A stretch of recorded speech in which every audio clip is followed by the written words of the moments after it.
ఏది నచ్చలేదు.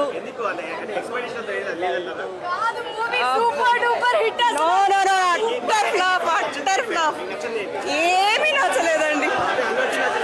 Okay of course Allu Arjun acting బాగుంది. క్లైమాక్స్ ఎక్కడ ఉందండి, ఇంకా లాగుతానే ఉన్నారు. అందుకే ఉందంట. హెడేక్ వచ్చింది, ఇంటికి వెళ్ళి జండు బామ్ రాసుకోవాలి అంతే, సింపుల్. యాక్చువల్ గా వైఫ్ అండ్ హస్బెండ్ ఆ రిలేషన్ అది ఒక్కటి బాగా పెట్టారు కానీ అదర్వైజ్ మూవీ అంతా చెత్త చెత్త. అబ్బో